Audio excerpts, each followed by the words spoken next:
မင်္ဂလာပါခင်ဗျကျွန်တော်လည်းကြီးတော့လာနေတာဆိုတော့ကြီးရသွားတာရင်ရောက်တဲ့နေရာနော်စင်ကြီးလို့ပေါ့နော်ကျွန်တော်ရဲ့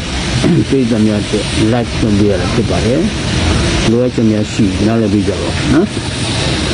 line လေးစင်ကြီးမှ live လို့ပြောလို့လွတ်လပ်မှကျွန်တော်လည်းပြောလို့ရဖြစ်တယ်နော်အဲ့ဒီလိုအပ်ချက်ရှိတယ်နားလည်ပြီးကြပါနော်ပြီးကြတဲ့အချိန်မှာလည်းကျွန်တော်တို့တိုင်းပြခဲ့တယ်နော်ရှင်လုံးပေါင်း69နောက်ပြီးရှင်လုံးပေါင်း69နောက်ပြီးရှင်လုံးပေါင်း69နောက်ပြီးဒီကိုကြော်ပြီးတဲ့တစ်နှစ်ကျော်မှာငါတို့ရှင်လုံးပေါင်း6ရဲ့အောက်မှာပထမဆုံးနှလုံးပေါင်းကိုဒီ6ကြော်63အတွင်းနဲ့နှလုံးပေါင်းကိုကြတာအဲ့လိုကြပြီးရင်တွေ့ရမှာပြိသုံးပေါင်းကြီး30စတဲ့မှတ်တမ်းနဲ့ပြန်ပြီးတော့ကြိုက်ပြီးခါနော်တိပရိနှစ်ပရိခွန်ပရိအဲ့လိုပဲဒုတိယကမှာငါတို့ပြီးတော့6ပေ60တကူကြီးရှင်လုံးပေါင်းခွန်လို့ရိုက်တာရိုက်ပြီးဒီခဲ့တဲ့ပထမဆုံးနောက်တွဲနှလုံးပေါင်းကြီးကို63နဲ့ကြာတာအဲ့လိုကြာပြီးရင်ဘရိတ်သုံးပေါင်းကြီး30လို့ပြန်ပြီးတော့ထိန်းတာပေါ့နော်နောက်ဘရိတ်6ဘရိတ်3ဘရိတ်63 30လို့ဘရိတ်သုံးပေါင်း30လို့ရိုက်တာတတိယကအဲ့ဒီစံဒီထည့်ပြီးတော့ပေါ့နော်နောက်တစ်ခါလေးပြီးဒီမှာခွန်ထိတ်တကူကြီးတဲ့ရှင်လုံးပေါင်း6ရှင်လုံးပေါင်း9ရှင်လုံးပေါင်း10ကိုထည့်သွားပြီးဒီချိန်မှာလည်း6ကျွန်းနောက်ကျွဲပေါ့ပထမဆုံးစကြဒီနေ့တဲ့တဲ့နောက်လုံးပေါင်းကိုပထမဆုံးစကြတာ63နောက်ကျွန်းနဲ့ကြာမှာဒီနေရာမှာကျွန်တော်363ကိုထိုးကြတယ်အဲ့ဒီပုံကြီးတွေ့ရအောင်ဗရိတ်သုံးပုံကြီးတစ်ဆယ်လို့ပြန်ပြီးတော့တန်းပေးထားတာကိုဒီမှာ break ကိုဒီမှာ break ရှိတယ်ဒီနေရာကို break ဆိုပြီးတော့နောက်ကြတယ်ဟမ်အခု break ဆိုပြီးတော့ကျွန်တော်တို့ရာခဲ့တော့ကျွန်တော်ပုံစံစနစ်ရ398တယ်398ဆိုတဲ့တပုတ်ထည့်ပြီးတော့ရာပြခဲ့တယ်ဒီနေရာမှာကျွန်တော်တို့အခုရှိနေတယ်301ကိုပတ်လဲကနန်းရေးချက်မှုပါတော့မောင်းပေါ့နော်ကျွန်တော်ရွေးချယ်တဲ့ကနန်းက301ကိုပတ်လဲအဲ့ဒါကကျွန်တော်တို့398တဲ့ဒီကနန်းနေရွေးချယ်ကစားခဲ့တယ်မောင်းခဲ့ပေါ့နော်အဲ့လိုပဲကျွန်တော်တို့ကံပါတယ်နော်ပြီးခဲ့တဲ့ဘက်မှာရှစ်ထိတ်ကြိုက်တယ်86အတွင်းနဲ့ကျွန်တော်ရဲ့မမကက်မှာအရင်မှာဆိုအကွက်ရှိပဲကျွန်တော်ကစားတာဆိုတော့665ဆိုအကွက်ရှိကနန်းတကူကစားတယ်86ခွန်းဆိုတော့အကွက်ရှိကနန်းကစားတယ်ဒီနှစ်ခုကိုပေါင်းဆက်ပြီး666ဆိုကနန်းမျိုးမှာကျွန်တော်မကစားခဲ့ဘူးကျွန်တော်ကအကွက်ရှိမတွေ့ရင်မကစားတာဆိုတော့666ဆိုတဲ့ကနန်းအကွက်ရှိမတွေ့လို့မကစားခဲ့ရဘူးပေါ့နော်ဒါပေမဲ့ကျဲရတဲ့ဘောတော်ပါပါပဲဒီကနေ့တော့ဒီ666ဆိုတဲ့ကနန်းကဒီဖျန်းနေပဲကြာစံသက်ဒီဖျန်းနေရဲ့ရိုက်ချင်နေပဲကြာသွားတယ်ဆိုတော့ဒီမှာဒီကျဲရှာပြရတယ်နော်ဟုတ်ပြီကျွန်တော်တို့ blue break ပဲမှန်ခဲ့တယ်ကျွန်တော်တို့သူ့ရဲ့ license အနေနဲ့စက်ကစားခဲ့တယ် blue break ရွေးချယ်မှုမှန်ခဲ့တဲ့ဒီ blue break ကို666ဘာကြောင့်ကြာသွားတာလဲအဲဆိုဒီကြာရင်ဘာလို့လုပ်ချင်တာလဲဆိုတော့အဖြေကိုဒီဘက်မှာဆက်ပြီးကစားခြင်းနဲ့ပေါ့နော်ဒီဘက်မှာကစားရင်လည်းဆိုဒီချိန်နဲ့ပတ်သက်ပြီးကျွန်တော်တို့ကစားကြတာရဲ့အများကြီးရှိပါတယ်ရခဲ့တာရှိရဲ့ပုံခဲ့တာရှိသေးတဲ့ဘောတော့နော်ဒီချိန်နဲ့ပတ်သက်ပြီးတော့ကျွန်တော်ရှေ့လုံးမောင်းဆို9နောက်ပြီးနဲ့ဗရိန်ငါဆို3ချက်တန်းပြီးဆိုတဲ့ကဒီချိန်ကအသက်အကျွန်တော်တို့လည်းကပ်တဲ့စနစ်နဲ့ကစားတာပေါ့နော်ဒီနေရာမှာ6ထိပ်ဒီနေရာမှာ6ထိပ်ဒီနေရာမှာ6ထိပ်6ထိပ်3ချက်လို့တန်းပြီး6ရက်ပါဝဒီလုံးမောင်းခြင်းဒီ6ရက်ပါဝဒီလုံးမောင်းခြင်းဒီ6ရက်ပါဝဒီလုံးမောင်းခြင်းဒီဆိုပြီးရိုက်ပြီးတော့အဲ့ဒီ6ထိပ်ကနောက်နေ့ဒီချိန်နဲ့ချိန်3ချိန်4ချိန်5ချိန်စားချိန်မျိုးမှာနောင်လုံးမောင်း6ဒီ6ထိပ်ကြောင့်သူ့ရဲ့နောက်နေ့ပြေးလိုက်မှာ6ချိန်မြောက်မှာနောင်လုံးပေါင်း6ဒီ6ချိန်ကသူ့ရဲ့နောက်6ချိန်မြောက်မှာနောင်လုံးပေါင်း6ဆိုပြီးချိန်တယ်အဲ့6တန်းစနေရိုက်ခဲ့တယ်နော်အဲ့လိုရိုက်ပြီးတဲ့အချိန်ခါမှာဘာလို့လောက်တာလဲဆိုတော့ဆက်ဒီသူ့လို့ကြည့်တော့လောက်တာပဲဆိုတော့အတွေ့ပေါ့နော်ဒါကိုရှင်းပြတာကိုဘာလို့လောက်ခဲ့တယ်လဲဆိုလို့ရှိရင်ဒီ6နဲ့ဒီတစ်ကိုဒီဘုံမောင်ကြီးမှာဒီနှလုံးမောင်း6နဲ့ဒီနှလုံးမောင်းခြင်း9နဲ့ဒီ6နဲ့နှလုံးမောင်းခြင်း9နဲ့တစ်ဆိုပြီးတော့ဒီအောင်ဆက်ပြီးဖြီးပြီးအဲ့ဒီ9ကိုဒီဒီကုန်းကျော်မှာနှလုံးမောင်းခြင်းတစ်ဆိုတော့နှလုံးမောင်းခြင်းတစ်ဆိုနှလုံးမောင်းခြင်းတစ်ဆိုပြီးပြန်ပြီးတော့ဆက်လာနော်ဒီနှလုံးမောင်းခြင်း9ကိုဒီချိန်နဲ့ချိန်ချပြီးရင်ဒီနှလုံးမောင်းတစ်ဆိုဒီနှလုံးမောင်း9ကိုဒီချိန်နဲ့ချိန်ချပြီးရင်ဒီနှလုံးမောင်းတစ်ဆိုဒီနှလုံးမောင်းခြင်း9ကိုဒီချိန်နဲ့ချိန်ချပြီးရင်ဒီနှလုံးမောင်းခြင်းတစ်ဆိုတော့လက်သက်လိုက်ဖြတ်ပြီးလာဖြန့်ပေးပြီးတော့မှဒီ6ရဲ့ပေါ်မှာထောင်ခဲ့တဲ့ဒီလုံးမောင်းကြီးနှစ်6ရဲ့ပေါ်မှာထောင်ခဲ့တဲ့ဒီလုံးမောင်းကြီးနှစ်6ရဲ့ပေါ်မှာထောင်ခဲ့တဲ့ဒီလုံးမောင်းကြီးနှစ်ကိုဒီနေရာမှာလုံးမောင်းကြီးနှစ် ဒီနေရာမှာဒီလိုသုံးလုံးပေါင်းချင်းနှစ်ဒီနေရာမှာဒီလိုသုံးလုံးပေါင်းချင်းနှစ်လို့ပြန်ပြီးတော့စမ်းပေးလာတယ်အဲ့လိုစမ်းတဲ့ချိန်မှာဒီနေရာ60 break 1 2 3ဆိုပြီးထောက်ပြီးတော့ဒီနောက်လုံးပေါင်း6ရဲ့ပေါ်ဒီနေ့ချင်း3ကြီး4ကြီး5ကြီးရောက်ကဒီကနန်းဒီပြည့်နောက်နှစ်ကိုအကွက်ရှိဒီနှလုံးပေါင်း6ရဲ့ဒီနေ့ချင်း3ကြီး4ကြီး5ကြီးရောက်ကဒီကနန်းလေးတိတ်ဆုံးဒီပြည့်နောက်နှစ်ကိုအကွက်ရှိဒီနှလုံးပေါင်း6ရဲ့ပေါ်ဒီနေ့ချင်း3ကြီး4ကြီး5ကြီးရောက်ကဒီကနန်းဒီပြည့်နောက်နှစ်ကိုအကွက်ရှိကျွန်တော်အကွက်ရှိအားကကစားကမဆိုတော့ဒီမှာတော့ကျွန်တော်ရခဲ့တယ်ဒီနေ့လည်းတော့အကွက်ရှိအဲ့ဒီမှာဒီနေရာမှာပဲကြည့်ရဒီ break 1နှစ်ဒီနေရာမှာ break 1နှစ်3လို့ထုတ်တော့1ရပါဝဒီနေရာ break က2ရပါဝ break 3ပါဝဒီနေရာမှာ break 10 break ကျော်လေး6ခုဖြစ်လို့ပြန်ထည့်တယ်ဒီကောင်ကိုမထည့်ခင်မှာ1ရပါဝဒီလုံးလုံးပေါင်းချင်း1ရပါဝဒီလုံးလုံးပေါင်း6လို့ထည့်မှဒီ break 6လမ်းထည့်တာဒီ2ရပါဝဒီလုံးလုံးပေါင်းချင်း9လို့အရင်ထည့်မှဒီနေရာ break ကိုလမ်းထည့်တာအဲ့လိုပဲဒီလုံးလုံးပေါင်းချင်း3ရပါဝဒီနေရာမှာ3ရပါဝ10လို့ထည့်မှဒီ break 10ထည့်ပါ break 6ကို10ဆိုပြီးတော့ဒီနေရာမှာဒီကနန်းကိုအကွက်ရွှေ့ကျွန်တော်တို့ကစားခဲ့အောင်မြင်ခဲ့ပြီးတော့ပေါ့နော်ဒီကနန်းပြည့်နောက်နဲ့မို့အကွက်ရွှေ့တဲ့အချိန်ခါမှာလိုက်ခဲ့တဲ့စနစ်ကချက်တဲ့ဒီပိတ်တစ်ခုတည်းမှာပဲအမြင်တစ်ခုတည်းနဲ့ချစ်ဆိုတော့ပောက်ခဲပေါ့နော်ဒီကနန်းပြည့်နောက်နဲ့ကိုအကွက်ရွှေ့ဒီကနန်းပြည့်နောက်နဲ့ကိုအကွက်ရွှေ့ဟုတ်ပြီဒီကနန်းပြည့်နောက်နဲ့ကိုအကွက်ရွှေ့ဖြစ်တယ်ဘယ်လိုရွှေ့တာလဲဒီကနန်းရွှေ့ရမယ်ပြည့်စုံဒီချိန်3ချိန်3ချိန်တက်တယ်ဒီကနန်း9 3 10ဆိုတဲ့ကနန်းကဒီလိုတော့2ချိန်ထွက်ထားတဲ့ကနန်းပြန်ပြီးတော့ဒီကနန်းဒီပထမဆုံးပြန်တဲ့ကနန်းရဲ့ဆောင်းဆိုထောက်ချက်နဲ့ဒီကနန်းကအောင်ခဲ့တာဒါဆိုဒီလေးတစ်ခွန်ပြည့်နောက်နဲ့မှလေးတစ်ခွန်လို့လိုက်အောင်လိုက်ကြမှာဒီနေ့ချင်း3ချိန်ဒီနေရာမှာထောက်ချက်395ဒီနေ့ဆို935လို့လိုက်ထွက်ပြီးတော့ဒီနေရာမှာအောင်ခဲ့တာဒီကနန်းကလည်းပထမဆုံးပြန်လို့ထွက်တဲ့ကနန်းအဲ့ဒီစနစ်ရဒီနေရာမှာ break ရှစ်လိုက်ကတ်ပြီးဒီနေ့ချင်း3ချိန်မြောက်မှာဒီနေရာမှာထောက်ထားတဲ့တိတ်96ရတယ်ဒီနေ့ဆက်တဲ့ပထမဆုံးပြန်လို့ထွက်ခဲ့တဲ့ကနန်းဖြစ်လို့ဒီကနန်းမှာဒီကနန်းဒီမှာတော့ကျွန်တော်တို့အောင်မြင်ရခဲ့ဘူးကျွန်တော်ရဲ့ဖန်နေအဲ့တော့ public လေး line မှာချပြတယ်ကျွန်တော်ရဲ့ member အဖွဲ့မှာလည်းဒါတွေပြောပြခဲ့တယ်ပေါ့နော်အရင်ကနန်းနေနဲ့ကျွန်တော်ကစားခဲ့တော့အောင်တဘူးတယ်အဲ့တော့အဲ့နေရာမှာလည်းပဲကျဲစုံမတ်တွေအများကြီးရှိရနော်ဒီနေရာမှာ305ဒီနေရာမှာ305ဒီနေရာမှာ305ဆိုတော့စနစ်300ခါရပါဝါနော်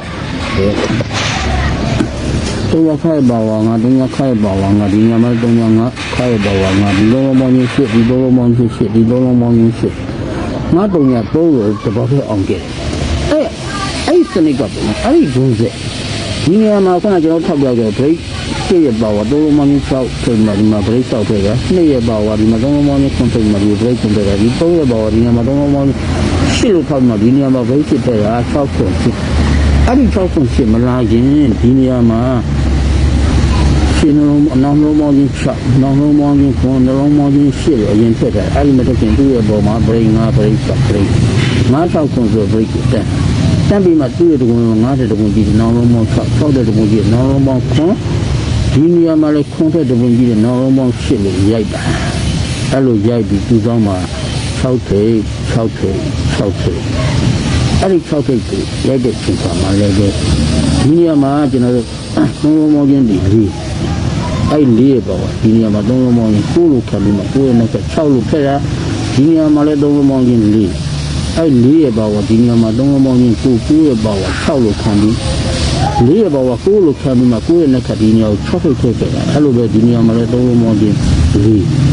4ရပါဒီ3လုံးပေါင်းချင်းဒီနေရာမှာ9လို့ခံပြီးမှဒီ6ဖိတ်က9ရဲ့နဲ့6ဖိတ်ကိုထည့်ခဲ့တယ်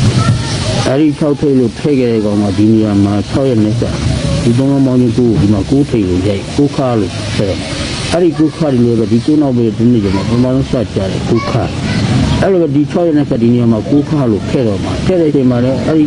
ဒီ9ရက်ဒီနေ့ဒီ9နောက်ပဲဒီနေ့ကျမှပထမဆုံး9ခါဒါဆိုဒီမှာလည်း6ထိပ်ခါဒီနေရာကို6ရက်နဲ့9ခါဒီမှာလည်း9လို့ထောက်ခဲ့ပြီးတော့ရှိတယ်ဒီဝဲကို9ခါအဲ့ဒီ9ခါဒီလိုပဲဟာဒီ9နောက်ပဲတစ်နှစ်ကျော်မှာပထမဆုံး9ခါအနေနဲ့ထဲတော့မလာပေါ့နော်ထဲတော့မလာဘူးဒီစနစ်ကိုကျွန်တော်လည်းအဲ့နဲ့ကိုဒီနေရာမှာ9လို့ရေခံပြီး6လို့လည်းခံပြီးဒီနေရာမှာ9လို့ထက်မှာအဲ့လိုပဲဒီနေရာမှာ9 6ခံပြီး9တဲ့ဒီမှာ9လို့ခံ6လို့ခံဒီမှာ9လို့တဲ့ဒါတော့ပဲဒီရင်းနှစ်တည်းမှတ်ခဲ့နော်အဲ့တော့ကြည့်ပါများရင်လည်းမိထုံတာပေါ့နော်ဥရတာ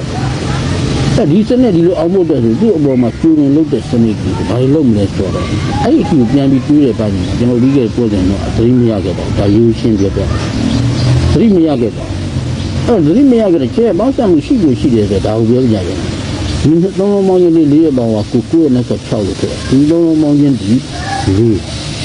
လေးရဲ့ကိုလို့ထိုင်မှာ6လို့ဆိုဒီသုံးလုံးမောင်းချင်းလေးရဲ့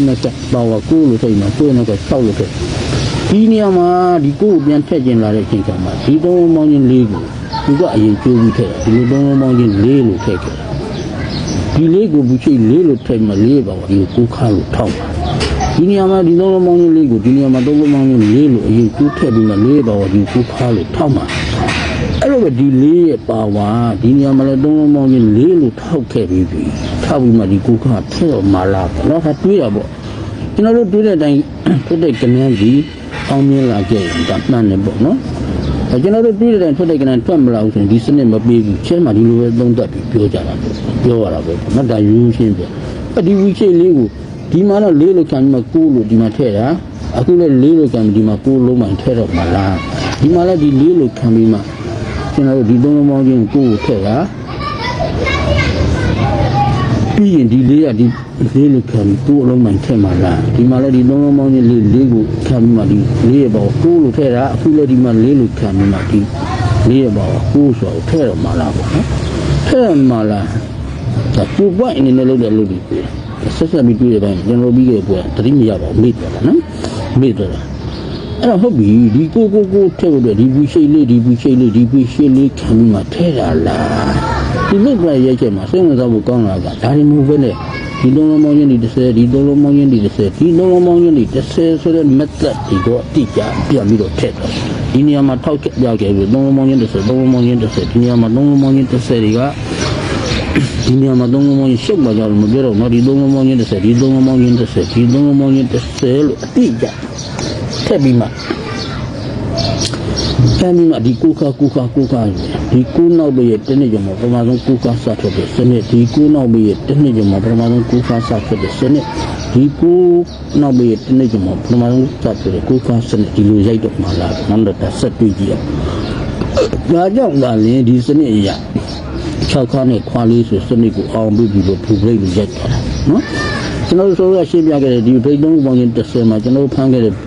ဘူဘရိတ်ကနန်းတွေကိုမပြေးဘဲနဲ့ဒီစနစ်ထောက်ချက်တွေနဲ့လာပြီးပြတော့တာဒါဆိုရင်ဒီကောင်ကအမှတ်ချက်နဲ့ဒီဘက်မှာကိုခါဆိုတဲ့စနစ်ပထမဆုံးကိုခါဆိုတဲ့စတဲ့စနစ်လိုက်လာတော့မှလာပေါ့နော်ဒါလိုက်လာတော့မှလာလို့ပြေးတာပေါ့နော်ပြေးတဲ့အတိုင်းကြပြီးရင်မှန်တယ်ပေါ့ပြေးတဲ့ကနန်းကြမလာခဲ့ဘူးဆိုရင်အလုံးမလုံးပေါ့ဒါရိုးရှင်းတယ်ဒီတိုင်းပဲကျွန်တော်တို့သတ်မှတ်ကြတယ်ဟုတ်ပြီဒါဆိုလို့ရှိရင်သဘာဝကျတဲ့နီလန်းတွေဒီလိုကနန်းတွေကိုဖြစ်စင်နေကိုကျွန်တော်ထည့်တဲ့နေရာမှာညှိတဲ့နေရာမှာကတော့မြင်တော့တွေ့တော့ပေါ်တာပါပဲကျွန်တော်ဒီလိုလမ်းကြောမျိုးထည့်တဲ့ချိန်ကမှာသဘာဝကျဆုံးဖြစ်စဉ်ကိုအမြဲတမ်းစဉ်းစားပြီးမှကစားတတ်တဲ့အလေးကြီးရှိပါတယ်အဲ့ဒီနေရာမှာဒီပုံစံတိုင်းပဲကိုယ်ကိုထည့်မှာဆိုလို့ရှိရင်ထိပ်ထောင်သုံးလုံးပေါင်းချင်း2နဲ့နောက်ပိတ်ထောင်သုံးလုံးပေါင်းချင်း9နဲ့ဒီကနန်း6လုံးရဲ့ရလိုက်ကိုယ်လိုပြန်ထည့်တဲ့စနစ်ကိုကျွန်တော်သဘောကျတယ်ဒီနေရာမှာကိုခါလို့ထည့်မှာဆိုရင်ထိပ်ထောင်သုံးလုံးပေါင်းချင်း8နောက်ပိတ်ထောင်သုံးလုံးပေါင်းချင်း1နဲ့ကနန်း6လုံးပေါင်းချင်း9လိုပြန်ထည့်တဲ့စနစ်ကိုကျွန်တော်တို့သဘောကျတယ်အဲ့စနစ်တိုင်းပဲကျွန်တော် second လိုက်ကစားနေပေါ့နော်ဒါဆိုရင်ဒီမှာ9လို့ထည့်ထားဒီထိပ်ထောင်သုံးလုံးပေါင်းချင်းနဲ့ဒီနောက်ပိတ်ထောင်သုံးလုံးပေါင်းချင်းဒီကနန်း6လုံးပေါင်းချင်းရလိုက်ကျွန်တော်9လိုပြန်ထည့်တဲ့စနစ်ကိုကျွန်တော်လိုက်ကစားခြင်းနဲ့ကျွန်တော်မိတ်ဆွေများကကျွန်တော်တွေးတဲ့အတိုင်းကစားခြင်းလို့ဆိုကိုယ်ပိုင်နီးကိုယ်ပိုင်ဟန်နဲ့ကိုယ်ပိုင်တွင်းနေတယ်စဉ်းစားပြီးကစားလို့ရတာ။ကျွန်တော်ကတော့သဘောဝကျတဲ့စဉ်းစားတဲ့အတွေ့အကြုံကိုဦးစားပြီးကစားလိုက်တယ်။မှတ်တစ်ချက်ပဲပေါ့နော်။ဒီကိုခါလို့မှတက်ရင်ဒီနောက်ပိတ်ရှေ့3လုံးနဲ့နောက်3လုံးနဲ့ဒီကနေ့6လုံးပေါင်းချင်းရလောက်ကိုကိုလိုပြန်ထည့်တဲ့စနစ်ကိုကျွန်တော်ကစားခြင်းနဲ့ကို3ည3လုံးပေါင်းချင်း2 9 3 5 3လုံးပေါင်းချင်း9 2 9ဒီမှာလည်းကိုလိုမှအဲ့လိုထည့်တဲ့ချိန်ကမှဒီထောင်3လုံးပေါင်းချင်း8ဒီထောင်3လုံးပေါင်းချင်း1 8ကနန်း6လုံးပေါင်းချင်းရလောက်ကိုဆိုတဲ့ထည့်ဆိုလို့ကျွန်တော်ကစားခြင်းဒါဆိုဒီမှာလည်းကိုထိပ်ထောင်3လုံးနဲ့နောက်ပိတ်ထောင်3လုံးပေါင်းချင်းဆိုတဲ့စနစ်ကိုဆက်တော့လာခြင်းလို့ပေါ့နော်ဒါဆိုလို့ရှိရင်ဒီမှာကနှလုံးပေါင်းချင်း3နှလုံးပေါင်းချင်း9 3 9နှလုံးပေါင်းချင်း2လို့ရှိထားတဲ့အတွက်6လုံးပေါင်းချင်း9ဖြစ်ကိုကျွန်တော်တို့ခွန်လို့ထည့်ကြတာကိုခါနဲ့ခွန်ဆိုစိတ်ကတန်းစနစ်ကိုကျွန်တော်ကလည်းကစားဖို့ရေးချလိုက်တယ်ပေါ့နော်ဒါကျွန်တော်မိတ်ဆွေများက စာတီးကကိုယ်ပိုင်မြင်တဲ့အတူနဲ့ကစားခြင်းနဲ့ဆိုလို့ရှိရင်ဆက်ပြီးတော့တွေးကစားကြည့်တယ်ကျွန်တော်တို့ဒီအတူကိုပဲဒီစက်ကွက်တန်းဒီစနစ်ကနေကစားဖို့စဉ်းစားလိုက်တယ်ကိုခါကိုကြခြင်းလို့သာရင်ဒီစနစ်ကိုအောင်းထားတယ်လို့ဒါယုံကြည်မှုတစ်ခုနဲ့ပေါ့နော်အဲကိုခါခွာခေါ်ဆိုတဲ့ကနန်းစက်ကွက်39ခုတကူ6 2 9 3 9 4 4 9 3 5 9 2 6 9 9 9 3 8 9 9 9 9 ဒီကနန်းစက်ကွက်ဒီကနန်းစက်ကွက်တန်းကိုကျွန်တော်ကစားခြင်းကျွန်တော်ရဲ့အမြင်အတွေ့ပေါ့နော်အဲကျွန်တော်တွေးတဲ့အတိုင်းပဲစိတ်ဝင်စားမှုရှိရဆိုလိုက်ကစားကြည့်ပေါ့စိတ်ဝင်စားရင်တော့လည်းမကစားပါနဲ့ဖြစ်မှာဘူးမအပိုင်းဆိုတာမသိပါဘူးဒါပြောနေကြစကားပါကူခါခွာခွန်တဲ့ဆိုဒီစက်ကွက်ထွက်လာပေါ့39ခုကုန်1 9 6 2 9 5 3 9 4 4 9 3 5 9 2 6 9 9 9 8အကယ်၍မှအခုကျွန်တော်တွေးကြတဲ့အတိုင်းမျိုးဆိုစိတ်ဝင်စားတယ်ဆိုလို့ရှိရင်ပထမအခြေခံအနေနဲ့စက်ကွက်လုံးကိုအရင်ထိုးလိုက်ပါကိုနိုင်တော့ထိုးလိုက်ပါအထိုးပြီးကမှမိမိနှစ်သက်တဲ့ကဏ္ဍကိုထပ်ပြီးတော့ပထမဆင့်ဒုတိယဆင့်တတိယဆင့်နဲ့ရွေးချယ်ကစားစေချင်ပါတယ်ပေါ့နော်အဲ့တော့ကျွန်တော်ကတော့ဒီအကွက်ရွှေကိုအာသနာဖြစ်တဲ့အတွက်အကွက်ရွှေထဲမှာကျွန်တော်ဒီ39ခွန်ဆွဲကဏ္ဍကိုအကွက်ရွှေနဲ့ကန့်ညီတဲ့အတွက်ဒီကဏ္ဍကိုပထမဆုံးအကြိုက်ဖြစ်ရွေးလိုက်တယ်နောက်တစ်ခါဒီ6 9 1 9 6ပတ်လေဒီလေပဲဒီနေ့ထဲမှာအကွက်ရွှေစရာကဏ္ဍရှိတဲ့အတွက်6 9 1နဲ့1 9 6ကိုဒုတိယ level ဖြစ်ရွေးလိုက်တယ်နောက်တစ်ခါဒီပွဲမှာအမှုခွာလာမယ်ဆိုလို့ရှိရင်လမ်းနဲ့လမ်းကြောင်းရှိတဲ့998ဆိုတဲ့ကဏ္ဍတစ်ပေါက်ကိုယူလိုက်တယ်ကျွန်တော်ရဲ့ရွေးချယ်မှုမှာတော့39ခွန်က main 196နဲ့691ကဒုတိယအကြိုက်ဆုံးတတိယအကြိုက်ဆုံးက998ဆိုဒီလေးကွက်ဥစားမိကျွန်တော်ရွေးချယ်လိုက်တယ်နော်ဒါကျွန်တော်ရဲ့ရွေးချယ်မှုရှင်းပြပေးတာဘယ်ဆိုလို့လဲကိုနီကိုနဲ့ကိုကြိုက်တယ်လို့ဆိုစိတ်ဝင်စားရရှိရွေးချယ်ပေါ့နော်ဘာကြောင့်ကျွန်တော်ရွေးချယ်တယ်လဲဆိုစနစ်ကိုကျွန်တော်ဆက်ပြီးတော့ရှင်းပြပေးမယ်ပေါ့နော်ရှင်းပြပေးမယ်ပေါ့ဒါကိုကဒီလိုယူဆလိုက်ပြီဆိုကိုယ့်ရဲ့ယူဆချက်ကိုသက်သေပြဖို့အလုပ်ဒီကိုကပြန်လို့အောင်ပေါ့နော်ဒါတဲ့ရဲ့သဘောတော့ဟုတ်ပြီဆိုတော့ကျွန်တော်စက်ကွက်တန်းပြီးခဲ့တဲ့ပွဲမှာစက်ကွက်တန်းပေါ့နော်ဒီလိုဘူးရှိလေးဒီလိုဘူးရှိတဲ့နဲ့စက်ကွက်တန်းအောင်းသွားတဲ့အချိန်ခါမှာစက်ကွက်တန်းအောင်းသွားတဲ့အချိန်ခါမှာပေါ့နော်ကျွန်တော်များကလည်းမြင်လာတော့ဒါကျွန်တော်ကိုကြီးစုလိုက်လေကြည့်တယ်ကိုကြီးစုလိုက်ကဒီ YouTube မှာတက်လာကြည့်လိုက်ပေါ့နော်ဒါကိုကြီးစုဆိုတဲ့ကြားလေးပြီးခဲ့တဲ့ပွဲတဲ့ဒီကိုင်လေးလို့ပြောတယ်ဒါကျွန်တော်တို့အကူလိုကြီးလိုရင်းနေတဲ့အကူတယောက်နော်အပူရှင်းပြသွားခဲ့တာဒီနောက်ပိတ်နဲ့ဒီရှင်းနှလုံးနောက်ပိတ်နဲ့နောက်တွဲနဲ့နှလုံးပေါင်း5ကိုဒီရှည်ရဲနဲ့ထိပ်ပြီး5လို့ဆက်ပြီးတော့3ညထိပ်ကိုရရနော်ဒါဒီလို30ဒီလို5ဆိုလို့ရှိရင်ရှင်းတော့တပေါက်တည်းဆက်ပါနော်အဲ့လိုပဲဒီမှာလည်းပဲနောက်ပိတ်နဲ့နောက်တွဲနဲ့5ကိုရှည်ရဲနဲ့ထိပ်ပြီး5လို့ပြန်ထည့်ထိပ်ပြီးတော့အပိုင်းချုပ်ပြီးဆက်သွားရလို့မြင်လို့ရတယ်အောင်သွားတဲ့စနစ်တွေအဲ့တိုင်အောင်သွားတယ်ဒါဆိုဒီမှာလည်းနောက်ပိတ်နဲ့နောက်တွဲနဲ့5အဲ့ဒီ5ကိုရှည်ရဲနဲ့ထိပ်ပြီးပြန်ပြီး9လို့ထည့်တဲ့စနစ်နဲ့ရှစ်ထိပ်ကိုချုပ်သွားတယ်ပေါ့နော်ရှစ်ထိပ်ကိုချုပ်သွားတာဆိုတော့ဒီဘုံမောင်းကြီးလေးဒီဘုံမောင်းကြီးတစ်ဆက်ဒီမှာရှစ်ထိပ်မှရဆို6ပိတ်နဲ့666ပေါ့နော်ဒါကျွန်တော်ဒီလိုလည်းပြီးတော့လိုက်မှမတင်ဘူးပြောပါတယ်သူ့မမာရီပြတယ်လို့ပဲရှင်းပြသွားတယ်နော်ဒါမှမဟုတ်ဒီဘက်မှာပြည့်ရဆက်ကိုဒီထုတ်ပြလေးပြတော့ရှိလဲတော့ဆက်စပ်မှုမရှိကြဘူးပေါ့နော်ပြန်ရလို့သူ့သူကွာနေကြတယ်ပါတော့ပေါ့ဒီကနေ့လည်းမပြည့်ရကြဘူးနော်ဟုတ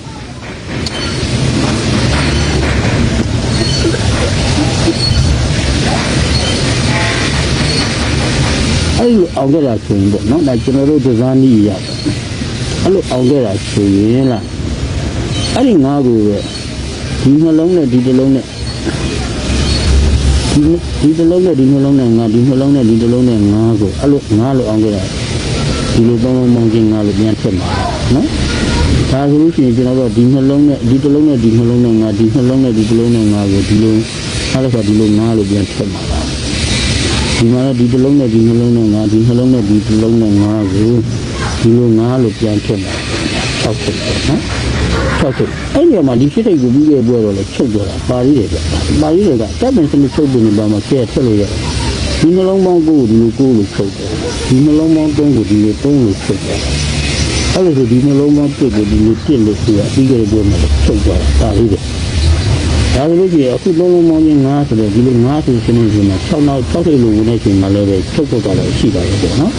်ဒီနှစ်နောက်ဘက်ကိုဒီနှလုံး2ဒီ3နောက်ဘက်ကိုဒီနှလုံး3ဒီ4နောက်ဘက်ကိုဒီနှလုံး4ဆို6ထိပ်ပေါ့နော်6ကိုအတွက်အဲ့တော့ဒီဘူးရှိတ်ခဏထိပ်တဲ့4ကိုဒီလို4မှာလားဒီဘူးရှိတ်4ကိုဒီလို4မှာလားဒီဘူးရှိတ်4ကိုဒီလို4မှာလားဆိုတက်နောက်ဘက်ဆိုတော့6ကိုတက်ဆိုတော့ကျွန်တော်တက်ပေါ့နော်6ကိုတက်ဆိုတော့ကျွန်တော်လည်းဒီပတ်လေကျွန်တော်လေးစိတ်ဝင်စားရရှိတယ်ပေါ့နော်ဒါက6ခုတက်အခုမြင်ပါ 6ကိုတိမဟုတ်နဲ့1ကို6ဆိုတဲ့ကဏ္ဍကြီးလေးစိတ်ဝင်စား။ဘာကြောင့်လဲဆိုတော့ကိုထိတ်ဘရိတ်ကူလို့ရိုက်ပြီးကနေတစ်ချိန်2ချိန်3ချိန်4ချိန်5ချိန်ရောက်မှထွက်တဲ့ချိန်ခါမှာနှစ်ထဲမှာအဲ့ဒီကိုကြောင့်ပထမဆုံးကိုထိတ်ရထွက်တဲ့ကဏ္ဍကြီးဒီနေရာမှာကိုထိတ်ရှိနေထွက်တော့ကိုနှင်းလားဆိုတဲ့ကဏ္ဍအဲ့ဒီကဏ္ဍကအဲ့ဒီကိုထိတ်ကြီးထွက်ခဲ့တဲ့နေ့ကကိုထိတ်နဲ့ထွက်ခဲ့တဲ့ကဏ္ဍကတော့လိုက်အောင်နာပထမဆုံးကိုထိတ်ကိုအဲ့လိုပဲဒီမှာ3ညထိတ်ဘရိတ်10လို့ရိုက်တယ်သူကနေ1နှစ်2နှစ်3နှစ်4နှစ်5နှစ်မြောက်နှစ်ထဲကိုရောက်ပြီး9နှစ်မြောက်ရင်းနှစ်မှာပထမဆုံး3ညထိပ်စီဖြစ်တဲ့ကဏ္ဍဒီဟာဒီ3ညထိပ်စီနောက်ပေါင်း30လို့ရိုက်ခဲ့တဲ့နှစ်ထဲက3ညထိပ်စီနဲ့ကဏ္ဍကပဲလိုက်ပြီးတော့အောင်းပေးထားတာအဲ့ဒီစနစ်ရာဒီမှာကျွန်တော်တို့တစ်ထိပ် break တက်လို့ရိုက်ပြီးပေါ့နော်အနည်း20ကြာလာတစ်ထိပ် break တက်လို့ရိုက်ပြီးသူကနေ1နှစ်2နှစ်3နှစ်4နှစ်9နှစ်မြောက်တဲ့နေ့မှာပထမဆုံးတစ်ထိပ်စီစထွက်ရမယ်ကဏ္ဍဒီဒီချမှတ်ပေါ့နော်ဒီဘဝမှာထွက်ခဲ့ရင်လည်းမိတ်ဆွေတို့ကြိုက်တယ်ဆိုနောက်ဘဝတွေမှာ73လို့ရအောင်ဒီချမှတ်ထားပေါ့နော်တစ်ထိပ် break တက်လို့ရိုက်ခဲ့ပြီး1နှစ်3 4 5ဒီ9နှစ်မြောက်ဖြစ်တဲ့မှာပထမဆုံးစတဲ့မယ်တစ်ထိပ်စီကဏ္ဍဒီတစ်ထိပ် break တက်လို့ရိုက်ခဲ့တဲ့နှစ်ထဲကကဏ္ဍဆိုဒီကဏ္ဍကိုဒီညွှန်မို့ညွှန်တော့ကဒီပုံစံထောက်ပြီးတဲ့မှာဒီနေ့ထဲမှာပထမတစ်ထိပ်နဲ့တစ်ထိပ်စထွက်တဲ့ကဏ္ဍဆိုဒီမှာတစ်ထိပ်စီနဲ့ထွက်တဲ့ကဏ္ဍနှစ်ပေါက်ရှိတယ်196ဆိုတဲ့ကဏ္ဍက136ဆိုတဲ့ကဏ္ဍသူ့ရဲ့ညှို့ဆိုချက်အရာဆို2026ထဲမှာပထမဆုံးစထွက်ပြီးတစ်ထိပ်စီထွက်ရမယ့်ကဏ္ဍက196 169 136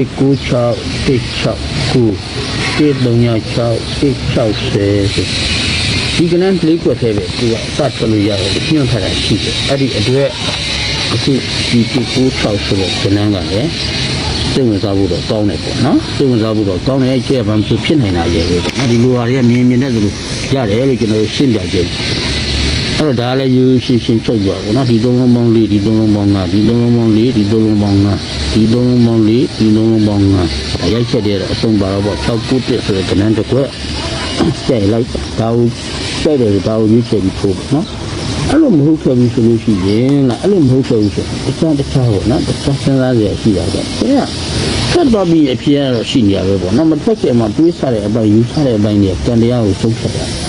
ဟုတ်ပြီအဲ့ဒါဆိုရင်ဒီကိုခါစားဆိုတဲ့ဒီကိုခါစားဆိုတဲ့ဒီနေရာမှာကျွန်တော်တို့ကိုခါစားဆိုတဲ့နေရာမှာ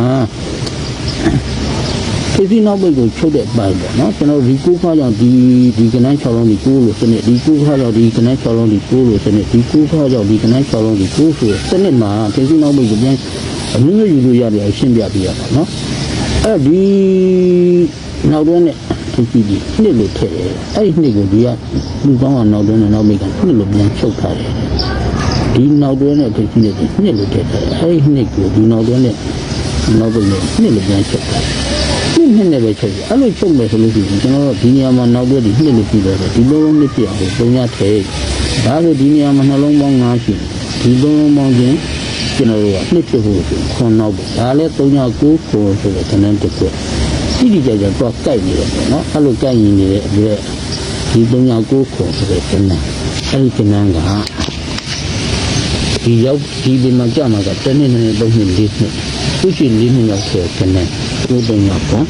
396ခွန်နှစ်ခါတော့ထွက်ခဲ့တဲ့ခဏန်းအဲ့တော့ကျွန်တော်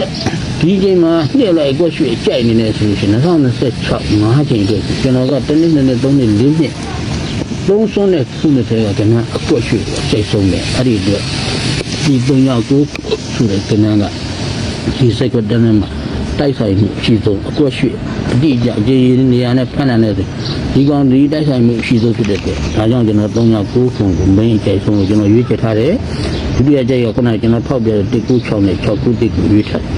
ဒါဆိုရင်ဒီ998အမှုခွာနေတယ်ဒီ998ဆိုတဲ့ကဏ္ဍတစ်ခုဖြစ်ပါနိုင်တယ်ပြဘာမှမဖြစ်နိုင်ဘူးတော့မထွက်ခင်မှာဘယ်လိုဘယ်ကဏ္ဍဘယ်ဖြစ်နိုင်တယ်ထွက်သွားတဲ့အချိန်မှာရတဲ့ကံတရားပုံမှာပဲကျဲအမှုတည်တာပေါ့နော်ဒါလေးလည်းသိထားစေချင်တယ်နော်ဒါကိုလည်းသိထားစေချင်တယ်ဟုတ်ပြီဒါဆိုလို့ရှိရင်ဒါကကြဘာထက်မယ်ချုပ်တယ်ဆိုတော့မိမိချုပ်လို့ရမချဲမှာကံပြီးတဲ့လူကံသားရဲ့လူကချက်ပေါက်လို့ရတာဒီရှင်လုံးပေါင်း6ကိုသူထောက်ပြနေတယ်ဒီက6ထိပ်ကျဒီနှလုံးရဲ့6လို့နှက်ထည့်မှာလားဒါဆိုဒီနှလုံးပေါင်း9ကိုဒီက6ထိပ်ကျဒီနှလုံးကို9လို့နှက်ထည့်မှာလားဒါဆိုဒီနှလုံးပေါင်း10ကိုဒီက6ထိပ်ကျဒီကနောက်ထိပ်ဒီကထိပ်ကြီး10လို့ထည့်ထုတ်အောင်တောက်3ဖြစ်တဲ့ဒီရောက်9ထိပ်ခဏ9ခါဆိုတော့ပတ်ဖို့ဖြစ်ဖို့10နောက်ပြင်998ဆိုတဲ့ဇနန်တဲ့တစ်ခု အဲ့ဒီနေရာမှာအမျိုးမျိုးတွေးလို့ရတယ်ဆိုတာ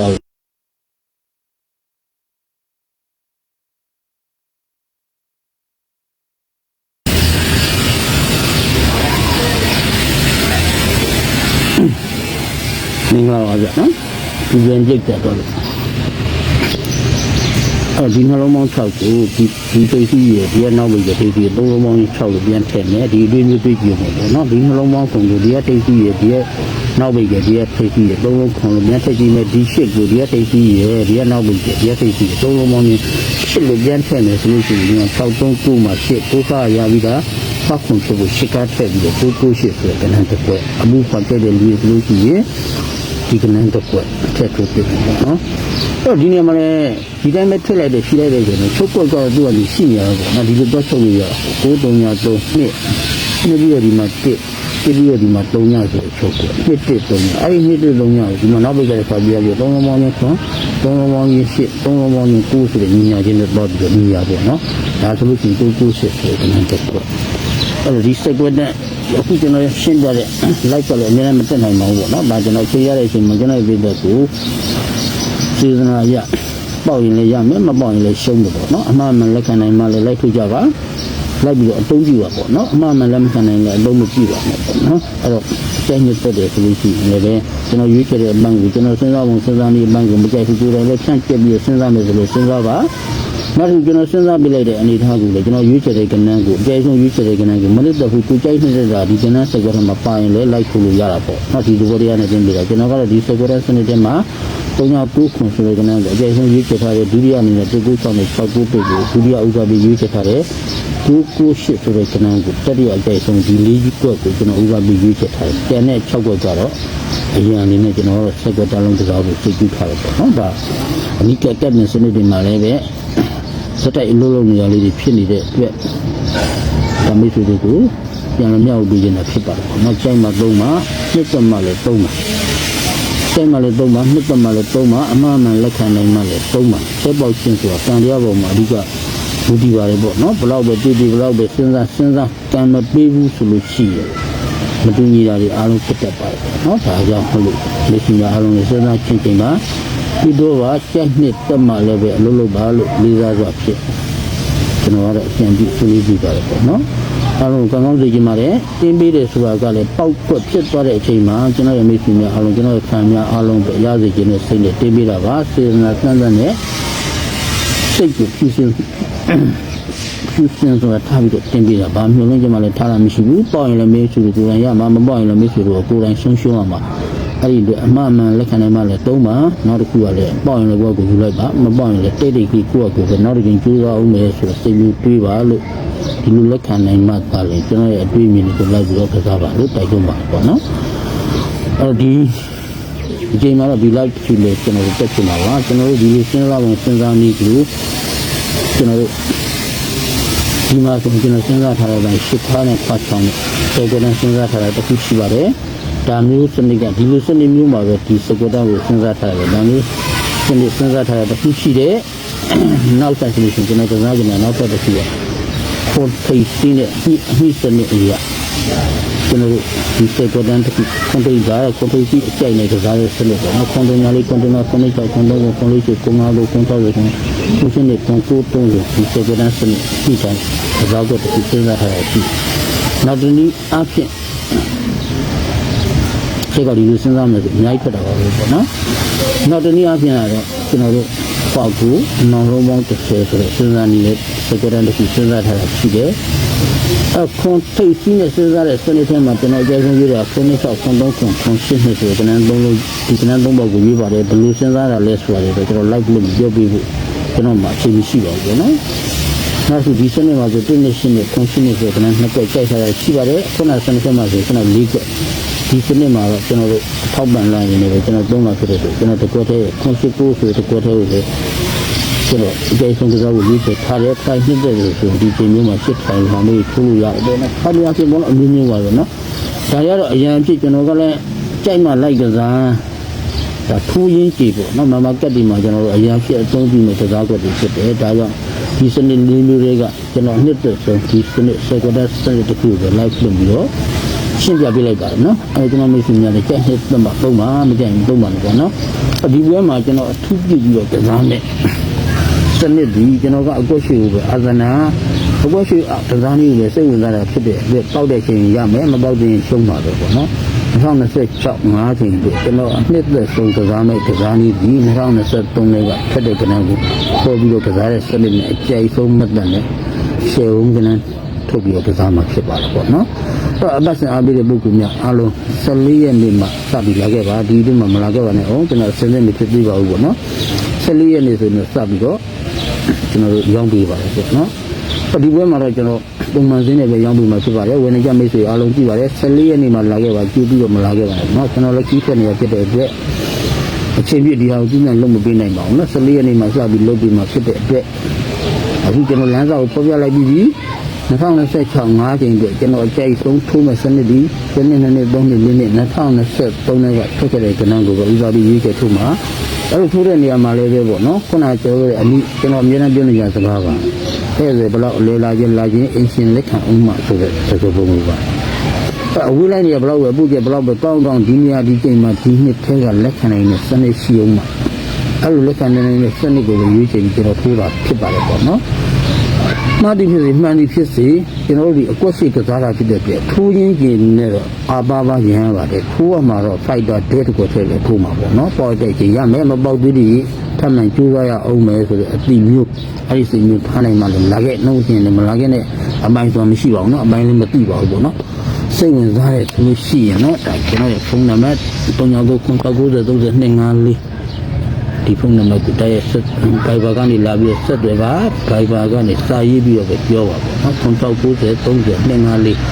ဘိုင်ဘာကနေစာရေးပြီးတော့ပြောပါဘိုင်ဘာကနေလည်းဖုန်းမခေါ်ပါနဲ့ရိုးရိုးဖုန်းလည်းမခေါ်ပါနဲ့ကျွန်တော်ဖုန်းတွေကိုတိုင်းလိုက်ကြင်တာမရှိပါဘူးပေါ့အနည်းပါတယ်နော်ဘိုင်ဘာကနေစာရေးပြီးတော့ဆက်တယ်ပါစိတ်ဝင်စားမှလည်းလာခဲ့ပါပေါ့နော်အဲ့ဒီအတွက်အားလုံးကို14ရက်နေ့မှလာဖို့အထူးပဲဒီပေးပါလေပေါ့နော်ဒီကြားထဲမှာကျွန်တော်ပြီးထွက်လာဆိုဒီလိုတွေလုပ်ပြနိုင်မှာမဟုတ်ပါဘူးပေါ့နော်အဲ့ရက်နေ့မှာအဲ့ရက်မှာစပ်ပြီးတော့14 15 2ရက်ကိုလုပ်ပြီးမယ်ပေါ့နော်ဒါလေးကိုလေဒီကြည့်ပါလေအားလုံးလည်းကျေးဇူးတင်ပါတယ်ဗျာနော်လူရှင်များအားလုံးလည်းတောင်းတောင်းရပါစေလို့ဆန္ဒပြုတောင်းနေကျွန်တော်ရဲ့ live ကိုဒီနေ့မှာကျွန်တော်ဆုံးသက်ပါမယ်အပင်းနေကြတဲ့မိတ်ဆွေတယောက်ချင်းစီတိုင်းကိုတယောက်ချင်းစီတိုင်းကိုအထူးကျေးဇူးတင်ပါတယ်လို့ပြောကြရတဲ့ပဲမိတ်ဆွေများအားလုံးလူရင်ဆန္ဒပြည့်စုံနေကြပါစေ Good luck